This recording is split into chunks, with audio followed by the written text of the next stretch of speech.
অখিলৰ এজেণ্ডা হৈছে হিন্দুৰ মাজত বিভাজন। মৈমনসিঙীয়া মিয়াক তুষ্টিকৰণত ব্যস্ত অখিল গগৈ। অখিল গগৈ সমালোচনা পবিত্ৰ মাৰ্ঘেৰিটাৰ। সোণাপুৰত অখিলৰ বিৰুদ্ধে সৰব হল কেন্দ্ৰীয় মন্ত্ৰীগৰাকী। অখিল গগৈৰ দৰে লেফটিষ্ট বা যিবিলাক এনাৰ্কিষ্ট তেওঁলোকৰ কথাই হ'ল যে আমাৰ পৃথিৱীৰ যিবিলাক সনাতন সংস্কৃতিত একত্ৰিত হৈ যিবিলাক মানুহ থাকে তেওঁলোকক ভাগ ভাগ কৰা, ডিভাইড এণ্ড ৰুল পলিচি যিদৰে ব্ৰিটিছৰ আছিল এওঁলোকৰো divide and create anarchism in a state, তেনেকুৱা ধৰণৰ কথা। সনাতন সংস্কৃতিৰ মানুহে কোনোবাই শক্তি পূজা কৰে, কোনোবাই শিৱ পূজা কৰে, কোনোবাই ভগৱতী পূজা কৰে, কোনোবাই একশৰণ নাম ধৰ্মত দীক্ষিত।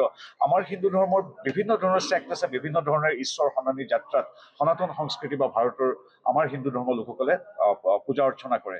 এতিয়া তেওঁলোকৰ অখিল গগৈৰ এটাই লক্ষ্য বা তেওঁলোকৰ দৰে বামপন্থী এনাৰ্কিষ্ট বা আৰবান নাক্সালৰ এটাই কথা যে হিন্দু ধৰ্মতে কোনোবাই এখন বুলি তেওঁলোকক বেলেগ কৰিব বিচাৰে, কোনোবাই শাক্ত, কোনোবা শৈৱ, কোনোবাই বৈষ্ণৱ, এই সকলোবিলাকে ভাগ ভাগ কৰি নিজৰ মাজত যিটো সনাতন সংস্কৃতিৰ একতা এইটো ভাগ কৰি তেওঁলোকে এটা অদ্ভুত পৰিৱেশ সৃষ্টি কৰাটো তেওঁলোকৰ অন্যতম এটা এজেণ্ডা।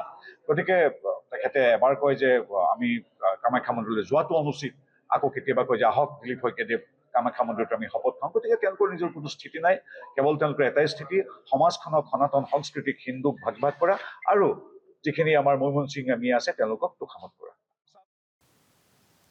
যোৰহাটত কংগ্ৰেছৰ ৰাইজৰ পদূলিত কংগ্ৰেছ কাৰ্যসূচীক সমালোচনা কৰিছে কেন্দ্ৰীয় মন্ত্ৰী পবিত্ৰ মাৰ্ঘেৰিটাই। যোৰহাটত ৰাইজৰ মতামত সংগ্ৰহ কৰা বাকচ প্ৰেছ ক্লাবত পেলাই থৈ গৈছিল কংগ্ৰেছে। কংগ্ৰেছৰ এই কাৰ্যক লৈ তীৰ্যক মন্তব্য কৰিছে পবিত্ৰ মাৰ্ঘেৰিটাই।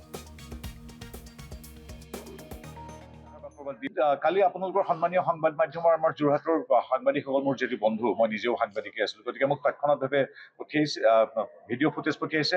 তেওঁলোকে মানুহক দেখুৱাই ৰাইজৰ মতামত লৈছে, ইস্তাহাৰ বা ক'ৰবাত দিম বুলি বা আপোনালোকৰ মনৰ কথা জানিম বুলি, এইবিলাক নাটক।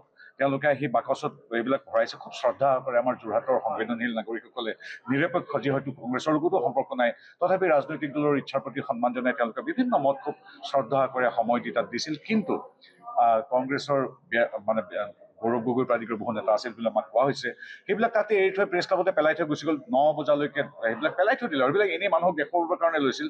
পিছত যেতিয়া আমি ছ'চিয়েল মিডিয়াত দিলোঁ বা আমাৰ স্থানীয় সাংবাদিকসকলৰ পৰা গম পালে তেওঁলোকে উঠাটো খাই পুনৰ আহিছে, কিন্তু তেতিয়া তেওঁলোকৰ ইতিমধ্যে চৰিত্ৰ উন্মোচনীয় হৈ গ'ল।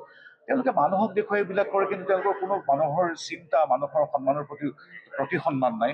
তাৰ বিপৰীতে তেওঁলোক ব্যস্ত মাত্ৰ এপিজমেণ্ট বা তোষামোদৰ ৰাজনীতি। তেওঁলোক ব্যস্ত 23-24টা সমষ্টিত আৰু এইবিলাক নাটক যে মানুহৰ পৰা মতামত লোৱা, গণতান্ত্ৰিকভাৱে মানুহক শ্ৰদ্ধা জনোৱা, এইবিলাক আচলতে নাটক। কালি কথাটোত আমি কৈ থকা কথাটো প্ৰতীয়মান হ'ল।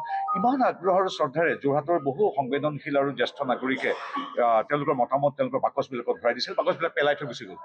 গৌৰৱ গগৈৰ পৰা তাৰ স্থানীয় নেতালৈকে সকলোবিলাকে পেলাই থৈ গুচি গ'ল। 9 বজালৈকে তাত অনাদৃতভাৱে বাকচবিলাক পৰি আছিল।